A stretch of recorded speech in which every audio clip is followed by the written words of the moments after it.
পৃষ্ঠা 11। 6 ব্যক্তি আচরণের গতি নির্ণয়। প্রেষণা ব্যক্তি আচরণের গতি নির্ণয় করে, অর্থাৎ প্রেষণা ব্যক্তির উদ্দেশ্যমুখী আচরণের পাশাপাশি তার কর্মতৎপরতাকে বাড়িয়ে তোলে বা কমিয়ে আনে। 7 ব্যক্তি জীবনের ভারসাম্য রক্ষা। প্রেষণা ব্যক্তি জীবনের ভারসাম্য রক্ষায় বিশেষভাবে সাহায্য করে। দৈহিক চাহিদা, সামাজিক চাহিদা ও মানসিক চাহিদা পূরণ না হলে ব্যক্তি জীবনে যে ভারসাম্যের অভাব ঘটে, প্রেষণা তা দূর করতে সাহায্য করে। প্রেষণার প্রকারভেদ। মনোবিজ্ঞানীরা প্রেষণাকে তিন ভাগে ভাগ করেছেন তা হলো প্রেষণা, তার থেকে 3টে অ্যারো আছে। 1 জৈবিক বা শারীরবৃত্তীয় প্রেষণা, 2 ব্যক্তিগত প্রেষণা, 3 সামাজিক প্রেষণা। 1 জৈবিক বা শারীরবৃত্তীয় প্রেষণা। ব্যক্তির জৈবিক বা শারীরবৃত্তীয় চাহিদাগুলি থেকে যে প্রেষণার সৃষ্টি হয় তাকে জৈবিক বা শারীরবৃত্তীয় প্রেষণা বলে। ব্যক্তির জীবন ধারণের জন্য এইসব প্রেষণার উন্মেষ ঘটে বলে এগুলিকে মুখ্য প্রেষণাও বলা হয়।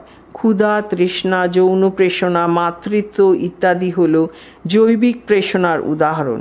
এগুলি সহজাত প্রেষণা, এগুলি শিক্ষালব্ধ নয়। 2 ব্যক্তিগত প্রেষণা। ব্যক্তির মানসিক চাহিদা বা আত্মসচেতনতার সঙ্গে যুক্ত প্রেষণাগুলিকে ব্যক্তিগত প্রেষণা বলা হয়। ব্যক্তির আত্মসচেতনতামূলক চাহিদার মধ্যে সব থেকে গুরুত্বপূর্ণ হল আত্মশ্রদ্ধার চাহিদা। মনোবিজ্ঞানী ম্যাসলো মতে এই চাহিদার পরিপ্রেক্ষিতে ব্যক্তির মধ্যে আত্মশ্রদ্ধার প্রেষণার উন্মেষ ঘটে। এই প্রেষণা ব্যক্তিকে তার আত্মমর্যাদা রক্ষার অনুকূল আচরণ সম্পাদন করায় উদ্বুদ্ধ করে। আত্মশ্রদ্ধার প্রেষণা ধীরে ধীরে সীমিত বস্তু থেকে বৃহত্তর লক্ষ্যের অভিমুখী হয়। 3 সামাজিক প্রেষণা। মানুষ সমাজবদ্ধ জীব, তার মধ্যে নিরাপত্তা, ভালোবাসা, খ্যাতির স্পৃহা প্রভৃতি সামাজিক চাহিদাগুলি থাকে। সে ওই চাহিদাগুলির পরিতৃপ্তির মাধ্যমে সুস্থ সামাজিক জীবনযাপন করতে চায়। ওইসব সামাজিক চাহিদার পরিপ্রেক্ষিতে যে প্রেষণা জাগ্রত হয় তাকে সামাজিক প্রেষণা বলে। সামাজিক প্রেষণা ব্যক্তির সামাজিক বিকাশে সহায়তা করে। মন্তব্য: আলোচনার সুবিধার জন্য প্রেষণাকে 3টে ভাগে ভাগ করা হলেও এই 3 ধরনের প্রেষণা একেবারে পরস্পর বিচ্ছিন্ন নয়, বরং এই প্রেষণাগুলি পরস্পর সম্পর্কযুক্ত। 11 জৈবিক প্রেষণার গুরুত্বপূর্ণ বৈশিষ্ট্য উল্লেখ করো। প্রধান 3টি জৈবিক প্রেষণা ও তাদের শারীরবৃত্তীয় কারণ সম্বন্ধে আলোচনা করো। জৈবিক প্রেষণার বৈশিষ্ট্য। জৈবিক প্রেষণাগুলি জীবন ধারণের জন্য অত্যন্ত প্রয়োজনীয়। এর গুরুত্বপূর্ণ বৈশিষ্ট্য হল: 1 জৈবিক প্রেষণাগুলি মূলত প্রাণীর শারীরিক প্রয়োজন থেকে উদ্ভূত হয়। 2 এই জাতীয় প্রেষণাগুলি একই গোষ্ঠীভুক্ত সকল প্রাণীর মধ্যে সমানভাবে থাকে। 3 জৈবিক প্রেষণাগুলি প্রাণীর দেহের মধ্যে অস্থিরতার সৃষ্টি করে, এর ফলে প্রাণী অস্থিরতা দূরীকরণে অগ্রসর হয়। 4 জৈবিক প্রেষণা দৈহিক ও শারীরবৃত্তীয় বিভিন্ন ক্রিয়ার ভারসাম্য রক্ষার ক্ষেত্রে বিশেষভাবে সহায়ক হয়। 5 এই জাতীয় প্রেষণাগুলি জন্মগত, এগুলি অর্জিত নয়। 3টি প্রধান জৈবিক প্রেষণা ও তাদের শারীরবৃত্তীয় কারণ। প্রধান 3টি জৈবিক প্রেষণা হল ক্ষুধা, তৃষ্ণা ও যৌন আকাঙ্ক্ষা। নিচে এই 3টি জৈবিক প্রেষণা ও তাদের শারীরবৃত্তীয় কারণগুলি আলোচনা করা হলো। 1 ক্ষুধা। প্রত্যেক প্রাণীর মধ্যেই ক্ষুধার তাড়না অনুভূত হয়। খাদ্য গ্রহণের মধ্য দিয়ে ক্ষুধা দূরীভূত হয়। ক্ষুধা প্রেষণার জন্য মূলত পাকস্থলীকে দায়ী করা হয়। পাকস্থলীতে খাদ্যের অভাব দেখা দিলে পাকস্থলীর পেশিগুলি বারে বারে সংকুচিত প্রসারিত হয়। ফলে প্রাণীর মধ্যে ক্ষুধার জ্বালা অনুভূত হয়। বিজ্ঞানীদের মতে হাইপোথ্যালামাসের কয়েকটি বিশেষ অংশ ক্ষুধাকে নিয়ন্ত্রণ করে। ক্ষুধার শারীরবৃত্তীয় কারণ: রোমান 1 পাকস্থলীতে উপযুক্ত পরিমাণ খাদ্যের অভাব, রোমান 2 দেহের মধ্যে পুষ্টির অভাব, রোমান 3 রক্তে শর্করার পরিমাণ হ্রাস। 2 তৃষ্ণা। তৃষ্ণা একটি অতি শক্তিশালী শারীরবৃত্তীয় প্রেষণা। জলপানের দ্বারা আমরা এই প্রেষণাটি নিবারণ করে থাকি। মলমূত্র, ঘাম ও শ্বাস প্রশ্বাসের মাধ্যমে শরীর থেকে প্রচুর জল নির্গত হয়। দেহে জলের ঘাটতি দেখা দিলে জলপানের ইচ্ছা জাগে, অর্থাৎ তৃষ্ণার তাড়না দেখা দেয়। তৃষ্ণার শারীরবৃত্তীয় কারণ: রোমান 1 পাকস্থলীতে উপযুক্ত পরিমাণ জলের অভাব। 2 রোমান 2 মূত্র, ঘাম ও নিঃশ্বাসের সঙ্গে দেহ থেকে জলের নির্গমন। রোমান 3 বিপাক প্রক্রিয়া পরিচালনায় জলের ব্যবহার। 3 যৌন আকাঙ্ক্ষা। জৈবিক প্রেষণার মধ্যে অন্যতম প্রেষণা হল যৌন আকাঙ্ক্ষা। এই প্রেষণাটি যৌন হরমোনের দ্বারা প্রভাবিত হয়। যৌন হরমোনগুলির প্রভাবে নারী ও পুরুষ পরস্পরের সান্নিধ্য কামনা করে। নারী ও পুরুষের মধ্যে যৌন প্রেষণার উদ্রেক ঘটে। যৌন প্রেষণার শারীরবৃত্তীয় কারণ: রোমান 1 বিভিন্ন প্রকার যৌন হরমোনের ক্রিয়া। রোমান 2 নতুন অপত্য সৃষ্টি অর্থাৎ বংশবৃদ্ধি। 12 সামাজিক প্রেষণা কি? যে কোনো 6 প্রকার সামাজিক প্রেষণা সম্পর্কে আলোচনা করো। সামাজিক প্রেষণা: মানুষের মধ্যে নিরাপত্তা, ভালোবাসা, খ্যাতির স্পৃহা প্রভৃতি সামাজিক চাহিদার পরিপ্রেক্ষিতে যে সকল প্রেষণা জাগ্রত হয় তাদের সামাজিক প্রেষণা বলে। সামাজিক প্রেষণা ব্যক্তির সামাজিক বিকাশে গুরুত্বপূর্ণ ভূমিকা পালন করে।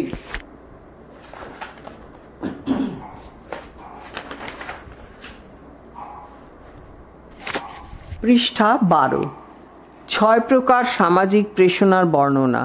এখানে 6 প্রকার সামাজিক প্রেষণার সংক্ষিপ্ত বর্ণনা উল্লেখ করা হলো। 1 খ্যাতি। খ্যাতি মানুষকে অত্যাধিক পরিশ্রমী করে তোলে। সমাজে এমন অনেক ব্যক্তির সন্ধান পাওয়া যায় যারা পদমর্যাদার উচ্চ আসনে পৌঁছানোর জন্য অধিক পরিশ্রম করতে দ্বিধা করেন না। খ্যাতি বা পদমর্যাদা ব্যাপারটি অনেকাংশে নির্ভর করে ব্যক্তির ব্যক্তিত্ব ও তার পরিবেশের উপর। 2 যূথচারিতা।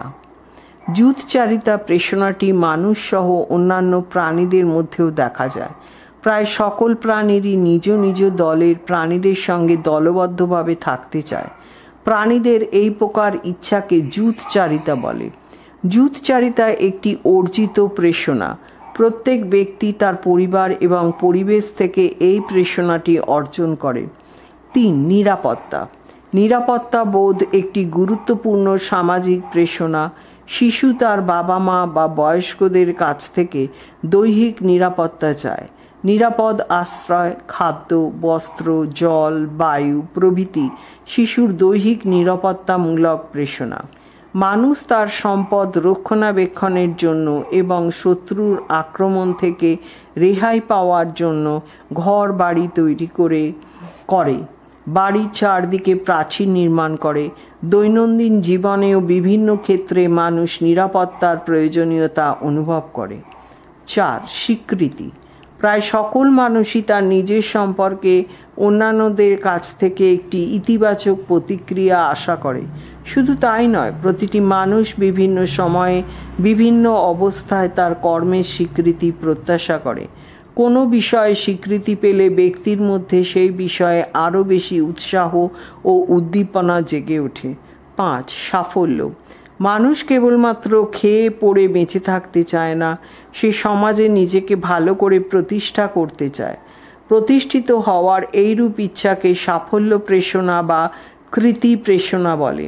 সাফল্য লাভের ইচ্ছা মানুষকে অধিক পরিশ্রমী হতে সাহায্য করে। 8 আক্রমণধর্মিতা। একটি গুরুত্বপূর্ণ সামাজিক প্রেষণা হল আক্রমণাত্মক প্রেষণা। এই প্রেষণাটি অন্য কোনো ব্যক্তি যখন তার লক্ষ্যবস্তুতে পৌঁছতে ব্যর্থ হয় তখন তার মধ্যে আক্রমণাত্মক আচরণ লক্ষ্য করা যায়। 13 প্রেষণার প্রভাবক বা নির্ধারক বলতে কি বোঝো? প্রেষণার উল্লেখযোগ্য প্রভাবক বা শর্তগুলি সংক্ষেপে আলোচনা করো।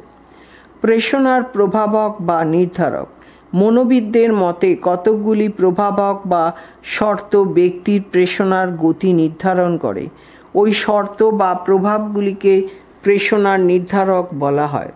প্রেষণার উল্লেখযোগ্য প্রভাবক বা শর্তসমূহ।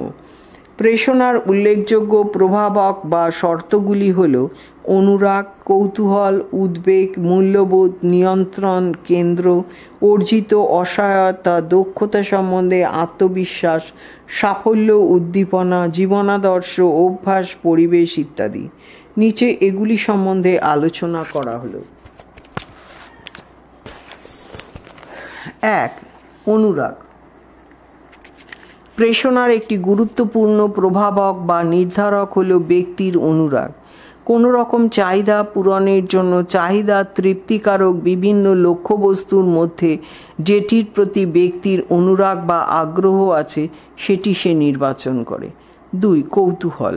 মনোবিদ ম্যাকডুগ্যাল এর মতে যে বিষয়ে কোনো ব্যক্তির কৌতূহল সৃষ্টি হয় সেই বিষয়ে কৌতূহল নিবৃত না হওয়া পর্যন্ত সে অস্বস্তি বোধ করে। সুতরাং বলা যায় কৌতূহল হল ব্যক্তির প্রেষণার অন্যতম প্রভাবক। 3. উদ্বেগ। ব্যক্তির কোনো একটি বিষয়ে উদ্বেগ প্রেষণার প্রভাবক রূপে কাজ করে।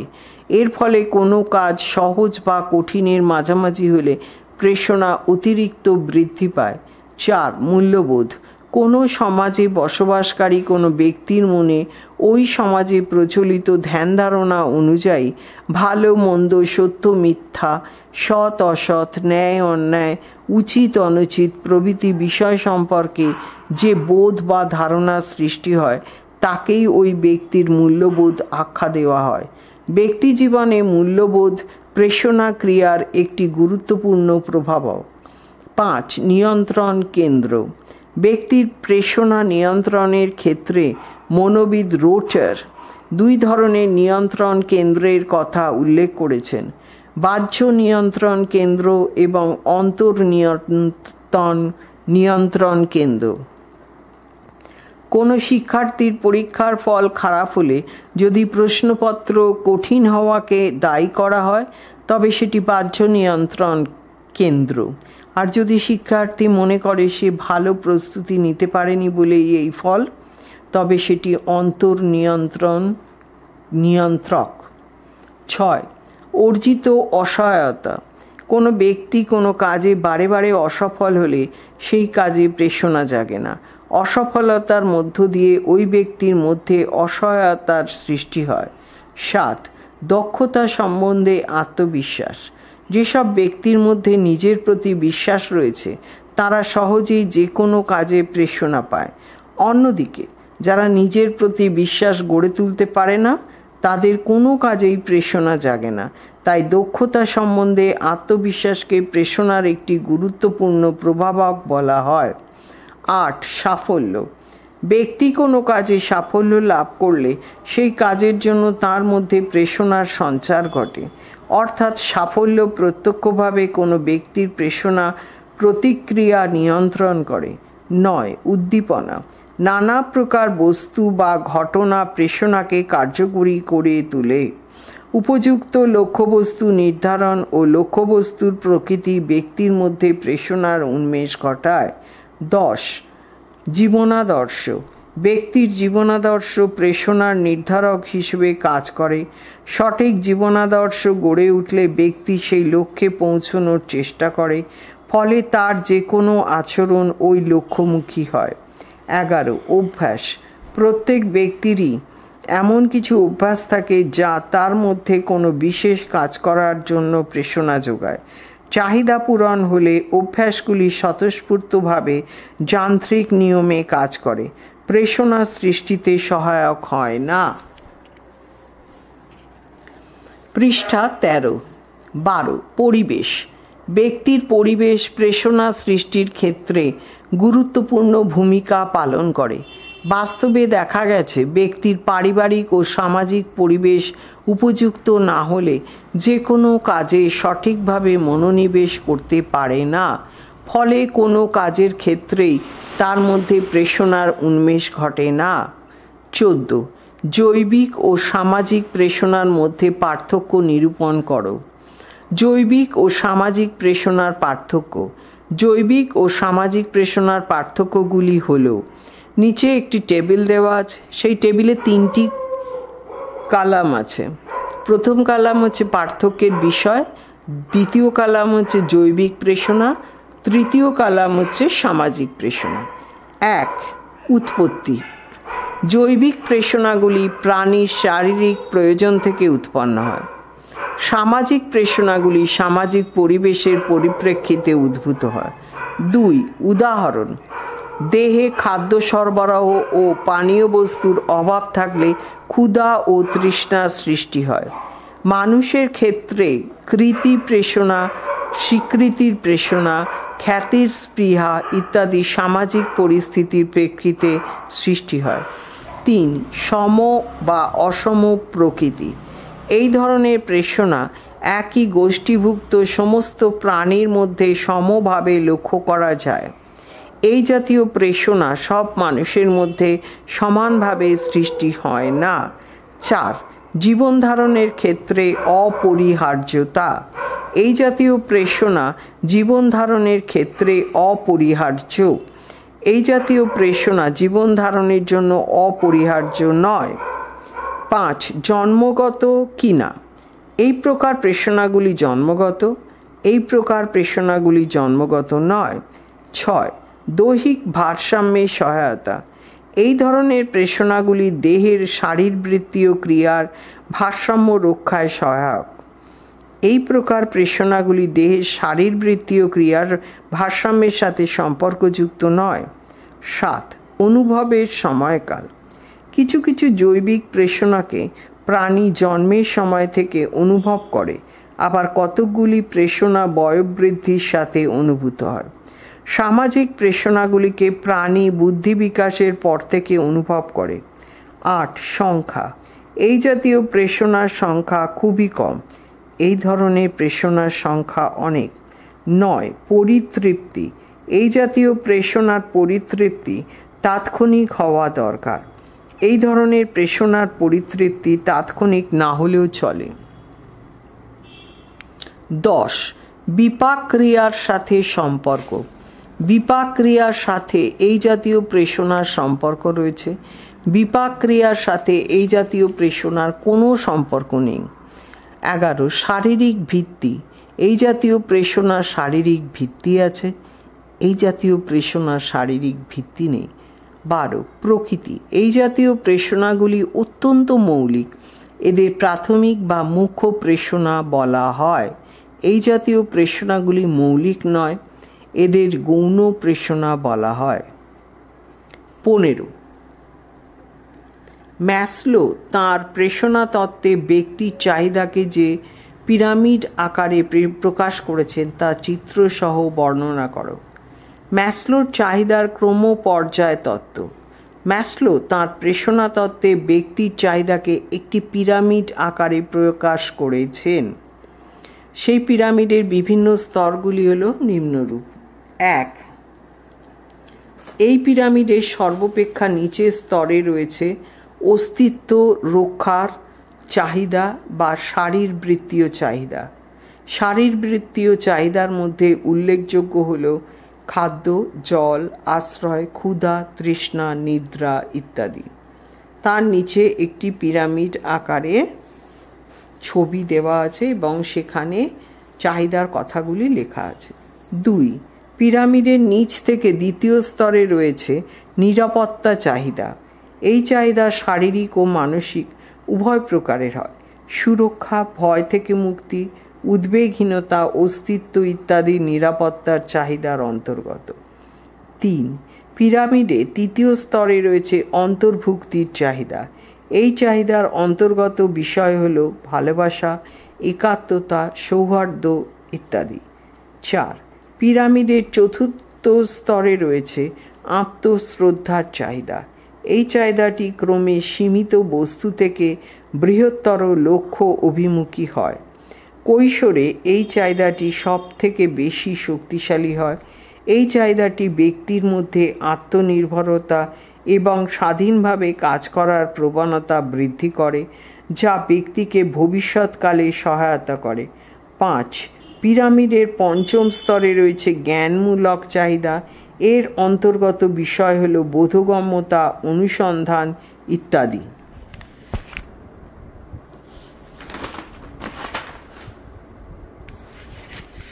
পৃষ্ঠা 14। 6. পিরামিডের ষষ্ঠ স্তরে রয়েছে সৌন্দর্য সম্ভোগের চাহিদা। এর অন্তর্গত বিষয়সমূহ হল বিন্যাস, সংগঠন। 7. পিরামিডের সপ্তম তথা শেষ পর্যায়ে রয়েছে আত্মপ্রকাশের চাহিদা। ম্যাসলোর মতে প্রত্যেক মানুষ চায় তার মধ্যে যে সমস্ত প্রবণতা, ক্ষমতা এবং সম্ভাবনা সুপ্তাবস্থায় রয়েছে তার বাস্তবায়ন। তবে এই চাহিদা সৃষ্টি হওয়ার পূর্বে ব্যক্তির অপরাপর চাহিদাগুলি সঠিকভাবে পূরণ হওয়া প্রয়োজন। ম্যাসলোর প্রেষণা সম্পর্কিত চাহিদার ক্রমপর্যায় তত্ত্বের সংক্ষিপ্ত বর্ণনা। ম্যাসলো তার তত্ত্বে যেসব চাহিদার কথা উল্লেখ করেছেন এবং সেই সব চাহিদার সঙ্গে সম্পর্কিত প্রেষণাগুলি কিভাবে সৃষ্ট তা এখানে সংক্ষেপে আলোচনা করা হলো। 1. অস্তিত্ব রক্ষার চাহিদা বা শারীরবৃত্তীয় চাহিদা। ম্যাসলোর মতে মানুষের বেঁচে থাকার জন্য কতকগুলি চাহিদা পূরণের প্রয়োজন হয়। এই চাহিদাগুলিকে অস্তিত্ব রক্ষার চাহিদা বা শারীরবৃত্তীয় চাহিদা বলা হয়। ওই চাহিদাগুলির মধ্যে উল্লেখযোগ্য হল খাদ্য, জল, বায়ু, আলো ইত্যাদি। এই চাহিদাগুলি শিশুর জন্মের সময় থেকেই তার মধ্যে থাকে। এই চাহিদাগুলি পূরণ না হলে পরবর্তী চাহিদা পূরণের জন্য প্রেষণা সৃষ্টি হয় না। 2. নিরাপত্তার চাহিদা। ম্যাসলোর মতে শারীরবৃত্তীয় চাহিদার মতো অন্য একটি গুরুত্বপূর্ণ চাহিদা হল নিরাপত্তার চাহিদা। এই চাহিদার অন্তর্গত বিষয়গুলি হল সুরক্ষা, সংহতি, উদ্বেগহীনতা, ভয় থেকে মুক্তি, অস্তিত্ব ইত্যাদি। বিদ্যালয়ে শিক্ষার্থীরা যদি কোনো শিক্ষক বা শিক্ষিকা দেখলে ভীত হয় অথবা শ্রেণীতে শিক্ষক শিক্ষিকা সঠিকভাবে শিক্ষার্থীদের সহযোগিতা না করেন, সেক্ষেত্রে শিক্ষার্থীরা নিরাপত্তাহীনতায় ভুগতে শুরু করে। এইসব কারণে শ্রেণীতে শিক্ষক শিক্ষিকার সহযোগিতামূলক আচরণ বিশেষভাবে প্রয়োজন এবং সহপাঠীদের সহমর্মিতা ও সহযোগিতা বিশেষভাবে কাম্য। 3. অন্তর্ভুক্তির চাহিদা। ভালোবাসা, একাত্মবোধ ইত্যাদি প্রভৃতি সামাজিক চাহিদাগুলি অন্তর্ভুক্তির চাহিদার মধ্যে পড়ে। অন্তর্ভুক্তির চাহিদার পরিপ্রেক্ষিতে যেসব প্রেষণা জাগ্রত হয় সেগুলি ব্যক্তিকে সামাজিক আদর্শের নিরিখে আচরণ সম্পাদন করতে সহায়তা করে। বিদ্যালয় স্তরে শিক্ষক শিক্ষিকাদের উচিত ছাত্রছাত্রীদের মধ্যে অন্তর্ভুক্তির চাহিদা পূরণের জন্য প্রয়োজনীয় ব্যবস্থা গ্রহণ করা। 4. আত্মশ্রদ্ধার চাহিদা। ম্যাসলোর মতে প্রত্যেক ব্যক্তি চায় অন্যরা তাকে ব্যক্তি হিসেবে উপযুক্ত গুরুত্ব দিক। এই চাহিদাটি মূলত ব্যক্তির আত্মসচেতনতাকে কেন্দ্র করে গড়ে ওঠে। এই চাহিদা থেকেই ব্যক্তির মধ্যে আত্মশ্রদ্ধার প্রেষণার উদ্ভব ঘটে। এক্ষেত্রে শিক্ষক শিক্ষিকাদের দায়িত্ব হল ছাত্রছাত্রীদের মধ্যে যাতে তাদের নিজ নিজ যোগ্যতা এবং আত্মসম্মানবোধ সম্পর্কে উপযুক্ত ধারণা গড়ে ওঠে তার জন্য প্রয়োজনীয় ব্যবস্থা গ্রহণ করা। 5. আত্মপ্রকাশের চাহিদা। ম্যাসলোর মতে জ্ঞানমূলক চাহিদা, সৌন্দর্য সম্ভোগের চাহিদা পূরণের পর ব্যক্তির মধ্যে সর্বশেষ যে চাহিদাটি পূরণের দরকার হয় তা হল আত্মপ্রকাশের চাহিদা।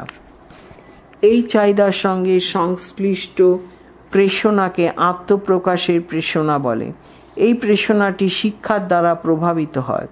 এই প্রেষণা দ্বারা সৃষ্ট কাজ শিক্ষার্থীকে একদিকে যেমন ব্যক্তিগত চাহিদা পূরণে সহায়তা করে, অন্যদিকে তার সামাজিক মর্যাদা বৃদ্ধিতেও সহায়ক হয়। ম্যাসলোর প্রেষণা সম্পর্কিত চাহিদার ক্রমপর্যায় বিশ্লেষণ করে বলা যায়, নিচের স্তর থেকে শুরু করে শীর্ষ স্তর পর্যন্ত কোনো একটি চাহিদা যথাযথভাবে পূরণ করা না হলে শিক্ষার্থীর শিক্ষা ব্যাহত হবে। তাই শিক্ষক শিক্ষিকার কর্তব্য হবে শিক্ষার্থীর জন্য এমন শিক্ষার পরিবেশ গড়ে তোলা যাতে প্রতিটি শিক্ষার্থীর ক্রমপর্যায় ভিত্তিক চাহিদা পূরণ হয় এবং পরপর প্রতিটি পর্যায়ের প্রেরণাগুলি সক্রিয় হয়ে ওঠে। 16 প্রেরণা সম্পর্কিত ওয়াইনারের কারণ নির্দেশক তত্ত্বটি আলোচনা করো। প্রেরণা সম্পর্কিত ওয়াইনারের কারণ নির্দেশক তত্ত্ব। ওয়াইনারের মতে কোনো ব্যক্তি যে কোনো কাজ সম্পাদন করলে সেই কাজে দুই ধরনের অবস্থা সৃষ্টি হতে পারে, যথা 1 ব্যক্তি কাজটিতে সাফল্য লাভ করতে পারে, 2 ব্যক্তি কাজটিতে ব্যর্থ হতে পারে।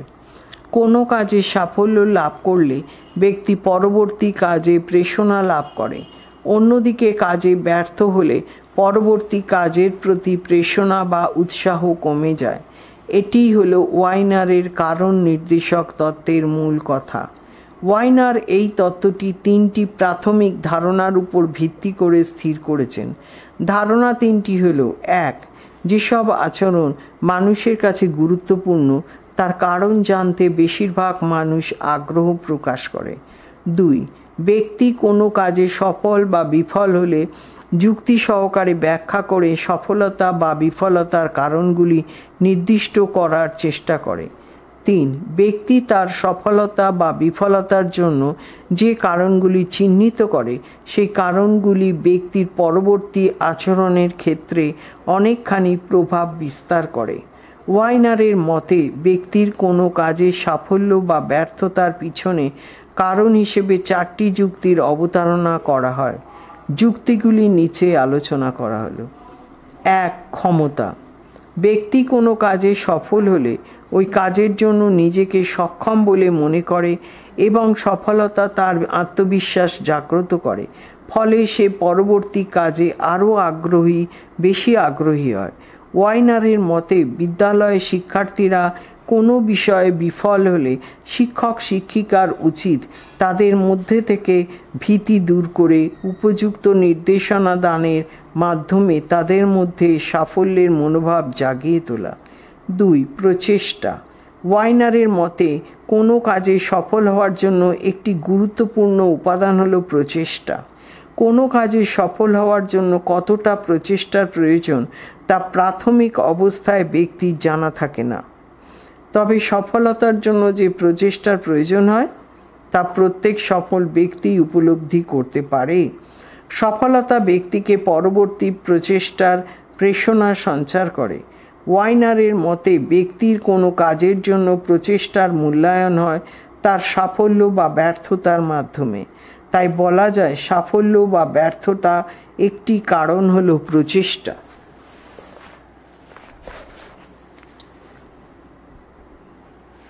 পৃষ্ঠা 15। 3 কাজের কাঠিন্য।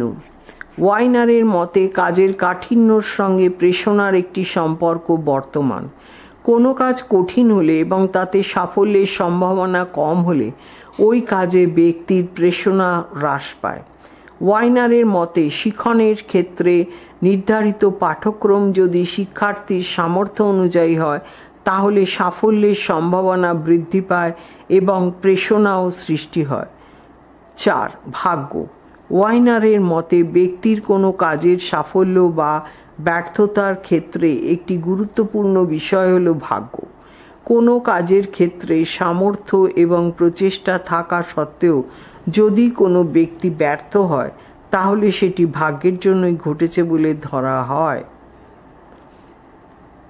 শিক্ষণের ক্ষেত্রে শিক্ষক শিক্ষিকার দায়িত্ব হলো ছাত্রছাত্রীদের মধ্যে উপযুক্ত প্রেরণার সঞ্চার ঘটানো, যাতে ছাত্রছাত্রীরা নিজেরাই সফলতাকে তার প্রচেষ্টা ও সামর্থ্যের মধ্যে যুক্ত করতে পারে। শিক্ষার্থীরা যেন সফলতা বা ব্যর্থতাকে কেবল ভাগ্যের উপর ছেড়ে না দেয় সেই দিকে লক্ষ্য রাখতে হবে। কেবল ভাগ্যের উপর ছেড়ে দিলে শিক্ষার্থীর মধ্যে শিক্ষণের সক্রিয়তা হ্রাস পাবে। তার মধ্যে এই বোধ জাগ্রত করতে হবে নিষ্ক্রিয় ভাগ্য কখনোই কোনো শিক্ষার্থী বা ব্যক্তিকে সঠিক পথে পরিচালিত করতে পারে না। সুতরাং জীবনের যে কোনো ধরনের সাফল্যের জন্য চাই সঠিক প্রচেষ্টা এবং সক্ষমতা।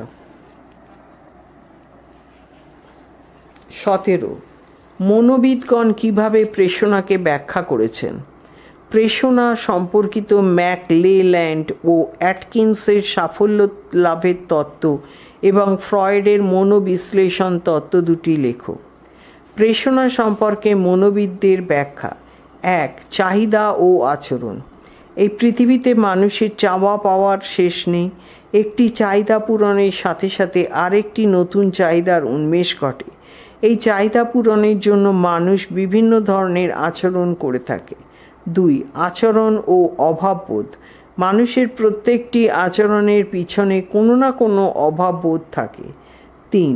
অভাববোধ ও অস্বস্তি।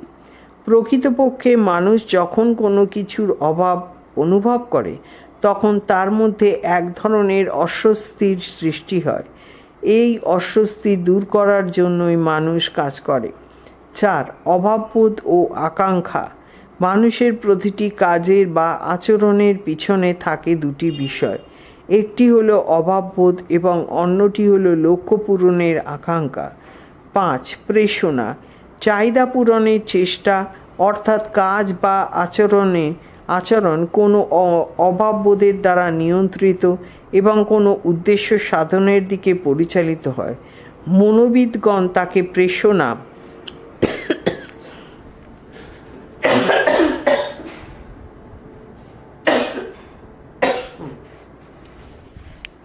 আখ্যা দিয়েছেন। প্রেষণার পিছনে যে অভাববোধ থাকে তা চেতন কিংবা অবচেতন দুই ধরনের হতে পারে। মানুষের অনেক জৈবিক ক্রিয়ায় অবচেতন অভাববোধের তাড়নায় সম্পাদিত হয়। মনোবিদদের মতে মানুষের সব ধরনের কাজই প্রেষণা প্রণোদিত, তবে কোনো কোনো কাজের প্রেষণা চেতন, আবার কোনো কোনো কাজের প্রেষণা অবচেতন।